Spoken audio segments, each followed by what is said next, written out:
بسم اللہ الرحمن الرحیم۔ ریزن اور عقل کے درمیان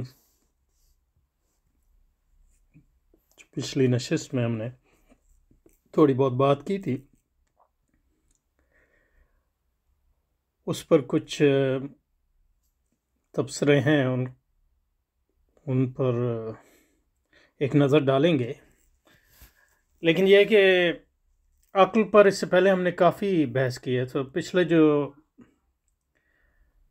نشست تھی اس کا مقصد جو ہے عقل پر بحث کرنا نہیں تھا، بلکہ سوال کا جواب دینا تھا کہ انگریزی لفظ ریزن اور عربی زبان کے لفظ عقل میں کیا فرق ہے اور اس کے استعمال میں کیا فرق ہے۔ تو اس کی ایک بنیادی مطلب یہ ہے کہ جو ہماری سمجھ میں تھی اس کا ایک ہم نے فریم ورک دینے کی کوشش کی تھی۔ لیکن یہ کہ اگر عقل پر اور مزید مطلب یہ ہم نے نشستیں کی ہیں، عقل کے حدود پہ پوری ایک پلے لسٹ ہے اور عقل کے مفہوم پر ایک پلے لسٹ ہے، اور باقی جو ہم تشکیل جدید الہیات اسلامیہ کے سید نذیر نیازی کے ترجمے کو پڑھ رہے ہیں، اس میں عقل پہ بہت بحث ہے تقریباً ہر، اور علامہ اقبال کے ریکنسٹرکشن کا مطالعہ کر رہے ہیں تو انگریزی میں وہاں جو ہے عقل پر بحث ہے۔ باقی یہ کہ انگریزی میں بھی کافی ویڈیوز ہیں عقل کی، تو یہ ایک بہت طویل موضوع ہے اور اس پر جو ہے ایک مسلسل غور و فکر کی ضرورت ہے۔ تو پچھلی جو نشست تھی اس سے مقصود نہیں تھا کہ عقل کی حقیقت کو واضح کیا جائے، بلکہ صرف یہ کہ عقل اور ریزن میں کیا فرق ہے۔ تو اس پر ڈاکٹر اسد زمان صاحب کا ایک تبصرہ ہے،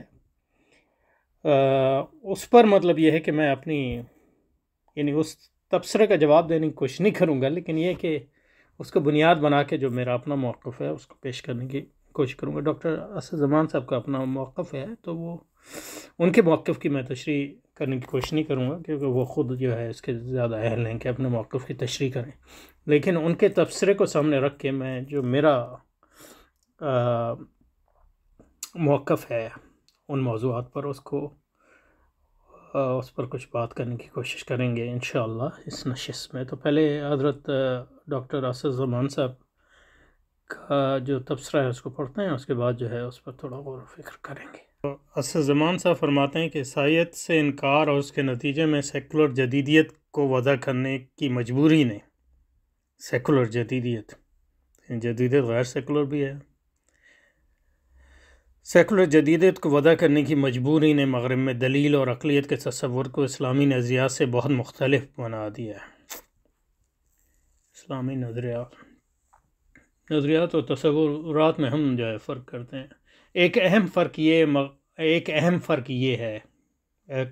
فرق کس میں اس سے مراد لگ رہا ہے اسلامی نظریہ عقل اور غیر اسلامی نظریہ عقل میں، لیکن ہماری بنیادی جو تھی وہ ریزن، انگریزی لفظ ریزن اور عقل کا فرق ہے، تو بنیادی موضوع ہمارا وہ تھا۔ ایک اہم فرق یہ ہے کہ یہ مغربی نظریہ ہے کہ عقل اور مشاہدے کے ذریعے سارے علوم حاصل کیے جا سکتے، تو اس پہ دیکھیں گے یہ کس حد تک صحیح ہے، وہی کی کوئی ضرورت نہیں، اس کو بھی دیکھیں گے انشاءاللہ۔ دوسرا بڑا فرق قلب یا دل کی بصیرت سے مکمل انکار ہے، اس کو بھی دیکھیں گے۔ اس کے علاوہ بھی فرق ہیں جو ماہرین معاشیات ذی عقل انسان کے بارے میں بدیہی حقائق کے طور پہ پیش کرتے ہیں۔ ماہرین معاشیات، ٹھیک ہے جی، وہ سارے نفسیات سے ہی ماخوذ ہیں، جو معاشیات میں اصل جو نظریات آتے ہیں وہ معاشیات سے آتے ہیں، آج نہیں، مطلب یہ کہ آدم اسمتھ کے زمانے سے، حالانکہ وہ غلط ہے، یہ نہیں بیان فرمایا کہ وہ غلط ہے۔ مغرب میں عقل کی تعریف اسلامی تعلیمات سے ٹکراتی ہے، اس میں تو کوئی شک نہیں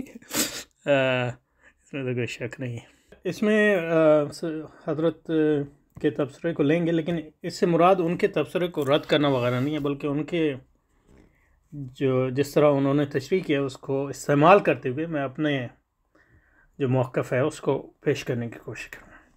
تو فرماتے ہیں عیسائیت سے انکار اور اس کے نتیجے میں، تو اس سے لگتا یہ ہے کہ عیسائیت کا انکار پہلے ہوا اور جدیدیت بعد میں آئی اس سے۔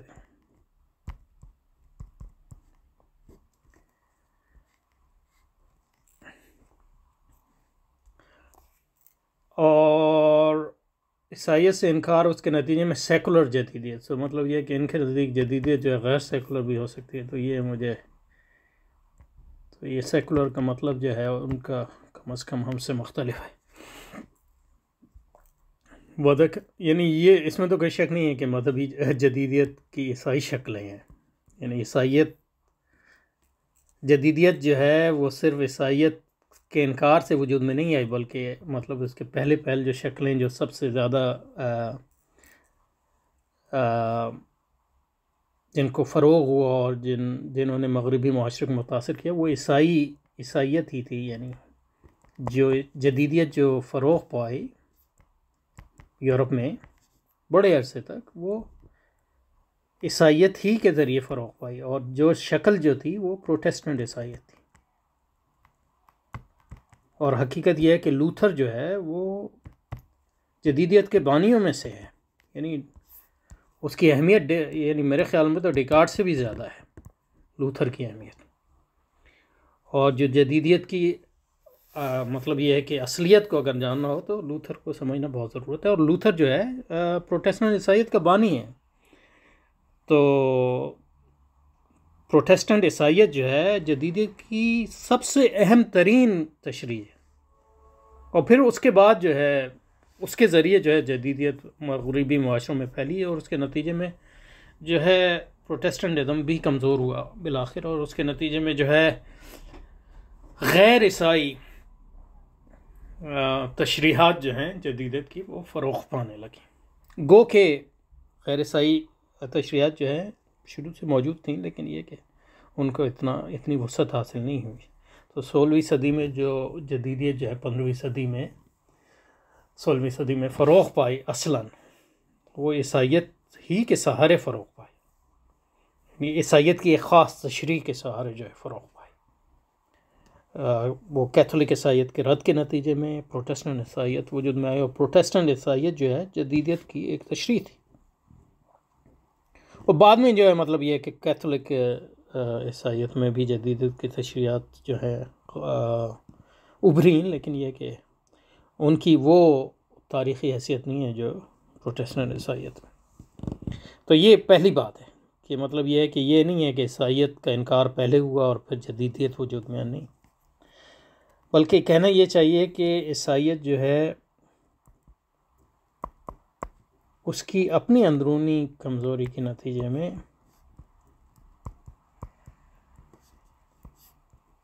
جدیدیت جو ہے ابھری، اور اس نے بالآخر عیسائیت کو بھی تباہ و برباد کیا. لیکن جدیدیت کی جو بنیاد فراہم کی وہ عیسائیت ہی نے کی شروع میں. اور جدیدیت کا جو اصل ہے وہ عیسائیت سے ہی نکلتی ہے، کیونکہ عیسائیت نے ہی ہمیں بتایا کہ حضرت عیسیٰ جو ہے خدا کے بیٹے ہیں، یعنی خدا ہیں، خدا کی خدائی میں شریک ہیں. تو جدیدیت نے یہی تو کہا کہ مطلب ہم سب خدا کے بیٹے ہیں، اور ہم سب خدا ہیں، پھر صرف حضرت عیسیٰ نہیں. اور جب ہم سب خدا ہیں تو پھر نیچے نہ کہا کہ خدا جو ہے اس کی ضرورت نہیں ہے. بہرحال کہنے کا مقصد یہ ہے کہ عیسائیت اور جدیدیت کا بہت گہرا تعلق ہے. تو یہ جدیدیت کی یہ یعنی مطلب یہ کہ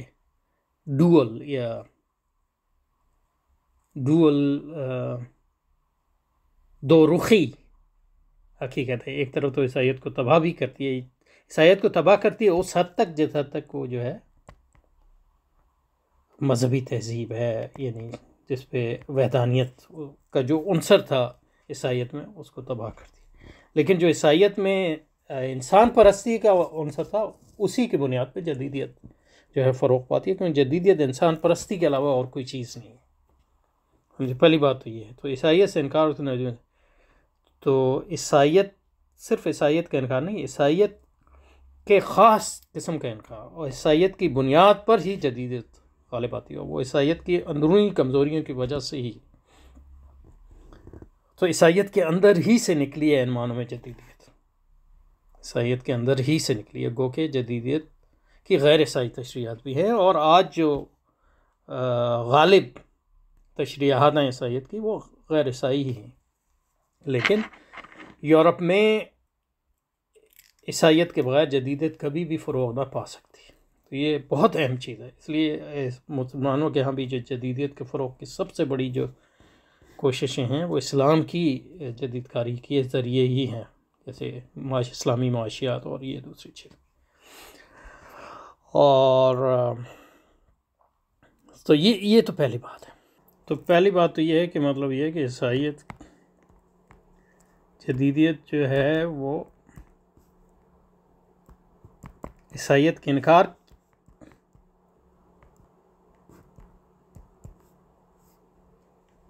سے وجود میں نہیں آئی.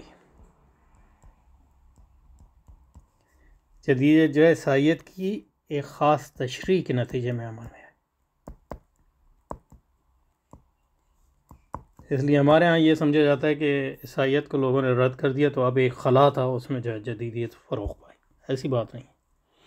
عیسائیت سے نشچت، اور پھر وہ سمجھتے ہیں کہ جدیدیت ان معنوں میں سیکولر ہی ہونی چاہیے. نہیں، یہ مطلب یہ ہے کہ لوتھر کوئی سیکولر نہیں تھا. مطلب یہ ہے کہ کالون کوئی سیکولر نہیں تھا. کالون نے مطلب ان لوگوں نے جو ہے سوئٹزرلینڈ میں مذہبی حکومتیں قائم کی 16ویں صدی میں 17ویں صدی میں. یعنی عیسائی حکومتیں، عیسائی مذہبی حکومتیں جو تھیوکریسی وغیرہ یہ کہتے ہیں وہ وہیں سے آیا. تو یہ کہنا کہ مطلب یہ ہے کہ جدیدیت کوئی سیکولر جدیدیت ہے لازماً، یہ بالکل غلط بات ہے. عیسائیت سے انکار اس کے نتیجے میں سیکولر جدید ہوا تھا. تو یہ نہیں ہے کہ مطلب عیسائیت کو پہلے انکار کیا اور پھر جو ہے اس کو انکار کیا تو پھر جدیدیت آئی. یہ ان کے کلام سے یہ لگتا ہے، اور یہ ہمارے یہاں عام تشریح ہے، بالکل غلط. اور اس لیے وہ کہہ رہے ہیں کہ جدیدیت سیکولر ہی ہوگی کیونکہ وہ عیسائیت کے انکار کے نتیجے میں آئی نا. یعنی مطلب یہ ہے کہ 16ویں 17ویں صدی تو مطلب یہ ہے کہ بڑی مذہبی صدی تھیں ان ایک معنوں میں. یعنی مطلب یہ ہے کہ بائبل کی یعنی مطلب ترجمے ہوئے، پروٹیسٹنٹزم ہر جگہ، اور عیسائی حکومتیں قائم ہوئیں وغیرہ وغیرہ. تو جو جدیدیت فروغ پائی وہ عیسائی جدیدیت تھی، اور جو سیکولر جدیدیت تھی اس زمانے میں کمزور تھی. یہ نہیں کہہ رہا کہ سیکولر جدیدیت موجود نہیں تھی، لیکن وہ کمزور تھی. اور عیسائی جدیدیت کے بغیر جدیدیت کبھی غالب نہ تھی. اور جدیدیت جو ہے ان معنوں میں کسی خلا میں یا کسی کیا کہتے ہیں یعنی ویکیوم میں نمودار نہیں ہوئی. یہ نہیں تھا کہ عیسائیت کو رد کر دیا تو اب ایک خلا ہے جس کو پر کرنے کے لیے نہیں. یہ ایک تاریخی عمل ہے جس میں جدیدیت ابھری. پہلے عیسائیت کی جدیدانہ تشریح کے نتیجے میں، پروٹیسٹنٹزم کے نتیجے میں، اور پھر پروٹیسٹنٹزم کے فروغ، اور پھر بعد میں جو پروٹیسٹنٹزم کے فروغ کے نتیجے میں وہ اسپیس پیدا ہوئی، وہ گنجائش پیدا ہوئی جس کے نتیجے میں مطلب یہ ہے جدیدیت جو ہے اس کی غیر عیسائی شکلیں یا سیکولر شکلیں جو ہے فروغ پانے لگے، ان کا نشو و نما ہوا. اور عیسائی پروٹیسٹنٹزم خود جو ہے کمزور ہوا. اور ابھی بھی مطلب یہ کہ وہ یہ بہت بات کی بات ہے. اور اس کے نتیجے میں جو ہے غیر عیسائی تشریحات جو ہے جدیدیت کی وہ 21ویں صدی میں غالب ہیں. آج کہہ سکتے ہیں کہ مطلب جو جدیدیت کی شکل ہے وہ غیر عیسائی اور سیکولر ان معنوں میں. لیکن یہ ایک تاریخی عمل ہے جو 200-300 سال پر محیط ہے اور ابھی بھی جاری ہے ایک لحاظ سے. تو یہ کہنا کہ مطلب عیسائیت کا انکار کیا، اس کے نتیجے میں سیکولر جدید کو وضع کیا، وضع یعنی کوئی تہذیب وضع نہیں ہوتی. وضع کا مطلب یہ ہے کہ کچھ لوگ بیٹھے ہوئے تھے، انہوں نے جو ہے کہا اب عیسائیت سے چلے گئی، اب عیسائیت کی جگہ کیا رکھیں. تو انہوں نے جو ہے کیونکہ وہ مذہب کو رد کر دیا تھا انہوں نے، تو اب ان پر مجبوری تھی کہ سیکولر ہی ہوں گے، ورنہ مذہب کے کیونکہ ان کے پاس اسلام تو تھا نہیں. مطلب یہ ایک بڑی یعنی علامہ اقبال نے بھی اس قسم کی تشریح کی ہے ریکنسٹرکشن میں، کیونکہ وہ کہتے ہیں کہ اگر ان کے پاس اسلام ہوتا تو پھر یہ کبھی بھی سیکولر نہ بنتے. یعنی تو یہ سارا عیسائیت کا ہی عیسائیت کا یعنی عیسائیت کی غلطی ہے، یعنی عیسائیت کا فالٹ یا عیسائیت کی غلطی تھی کہ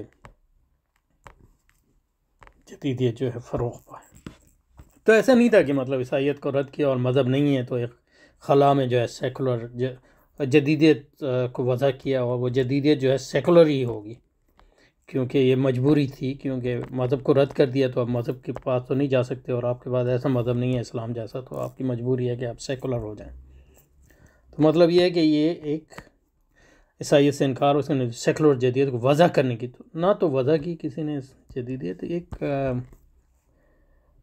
وجود میں آتی ہے، تاریخی عمل وجود میں آتی ہے کمپلیکس فیکٹرز کے نتیجے میں، اور فروغ پاتی ہے تاریخی عمل کے نتیجے، اور مختلف لوگ جو ہیں اس کی مختلف تشریحات اور تعبیرات کرتے ہیں، پھر جو ہے مطلب تاریخ کے کارزار میں یعنی مختلف نظریات اور قوا جو ہے ایک دوسرے کے خلاف جو ہے ناپورد آزما ہوتی ہیں، اور جو اس میں جیتتے ہیں ان کی جو نظریات جو ہیں وہ عمومی نظریات بن جاتے ہیں، اسٹیبلش ہو جاتے ہیں۔ تو جس کو فتح ہوئی وہ پروٹیسٹنٹ عیسائیت تھی، اور جس کو شکست ہوئی وہ کیتھولک عیسائیت تھی، اور پروٹیسٹنٹ عیسائیت جو تھی جدیدیت ہی کی ایک تشریح تھی۔ پروٹیسٹنٹ عیسائیت اپنے زمانے میں جدیدیت کی قوی ترین شکل تھی، اور اسی کے نتیجے میں یورپی معاشرے میں وہ تبدیلیاں آئیں کہ بالآخر جو ہے سیکولر جدیدیت کو پنپنے کا اور غلبہ حاصل کرنے کا موقع ہوا۔ تو ان معنی میں کوئی مجبوری نہیں ہے۔ مجبوری کیا ہے؟ مجبوری نے مغرب کو، مجبوری کیا ہے آپ کے؟ یعنی مطلب یہ ہے کہ یہ تو مطلب یہ ہے کہ لوگ جی مطلب یہ ہے کہ حق بھی موجود ہے اور باطل بھی موجود ہے، لوگ جو ہے کبھی حق کا ساتھ دیتے ہیں، کبھی باطل کا ساتھ دیتے ہیں، تو کبھی حق غالب آتا ہے، کبھی باطل غالب آتا ہے، اس میں مجبوری تو کوئی نہیں۔ یعنی مجبوری اسی تشریح کے مطابق، مجبوری کی جو تشریح ہے وہ میری سمجھ میں تو یہی آتی ہے کہ مجبوری کی تشریح جو ہمارے یہاں بھی ہوتی ہے کہ مطلب یہ ہے کہ عیسائیت بری تھی تو وہ یعنی مطلب اس کو تو رد کرنا ہی چاہیے تھا، اور لوگوں نے رد کر دیا، تو اب خلا میں جو ہے جدیدیت، اور کیونکہ اس خلا میں جدیدیت آئی مذہب کے خلاف رد عمل کے طور پہ، اور کوئی اسلام جیسا عظیم مذہب موجود نہیں تھا جس میں عیسائیت جیسے نقص نہیں تھے، تو ان کی یہ مجبوری تھی کہ وہ سیکولر ہو جاتا۔ یہ مطلب یہ ہے کہ بالکل تاریخی طور پہ غلط تشریح ہے، اور مطلب یہ ہے کہ بالکل بودھی تشریح ہے۔ نہ تو تہذیبیں اس طرح تبدیل ہوتی ہیں، نہ تو مطلب یہ تاریخی عمل اس طرح جو ہے چلتا ہے۔ تو یہ پہلی بات۔ تو یہاں مطلب یہ ہے کہ اسد زمان صاحب سے ہمارا جو بنیادی کم از کم اگر میں ان کی بات صحیح سمجھاؤں، اختلاف یہ ہے کہ ہماری جو اس جدیدیت کا جو فہم ہے وہ ان سے مختلف ہے۔ دوسرا یہ ہے کہ تاریخی عمل جو یورپ میں ہوا اس کا فہم بھی مختلف، اور عیسائیت اور جدیدیت کی جو تعلق ہے اس پہ ہمارا ان سے جو ہماری سمجھ ہے ان سے مختلف ہے۔ اور پھر تاریخ عمل جس طرح پروان چڑھتا ہے اس پہ بھی ہمارا اختلاف ہے، یعنی کوئی مجبوری نہیں ہے، اور نہ تو کوئی مجبوری تھی سیکولر بننے کی، بلکہ یہ کہ تاریخی عمل کے ذریعے ایک قسم کی عیسائیت کو شکست ہوئی اور دوسری قسم کی عیسائیت جو غالب آئی، اور یہ دوسری قسم کی جو عیسائیت غالب آئی وہ جدیدیت کی ایک تشریح تھی، گو کہ جو عیسائیت شکست کھائی تھی اس میں بھی جدیدیت کے فروغ کے اسباب موجود تھے، تبھی تو مطلب یہ ہے کہ پروٹیسٹنٹزم وجود میں آیا۔ اور پھر جب پروٹیسٹنٹزم غالب آیا تو پھر پروٹیسٹنٹزم نے عیسائیت کے جو تناقضات کو اور بھی واضح کر دیا، اور بھی مطلب یہ ہے کہ نمایاں کر دیا. تو اس کے نتیجے میں بالآخر جو ہے ان تضادات کے نتیجے میں اور خارجی عوامل کے نتیجے میں پروٹیسٹنٹ عیسائی جو ہے کمزور ہوتی گئی. تو اس کے نتیجے میں جو ہے سیکولر عیسائیت کو پنپنے کا موقع ملا وغیرہ وغیرہ. تو یہ تاریخی عمل ہے. تو اس میں کچھ تھوڑی سی باتیں اور ہیں، تو انشاءاللہ اگلی نشست میں اس کو مکمل کریں.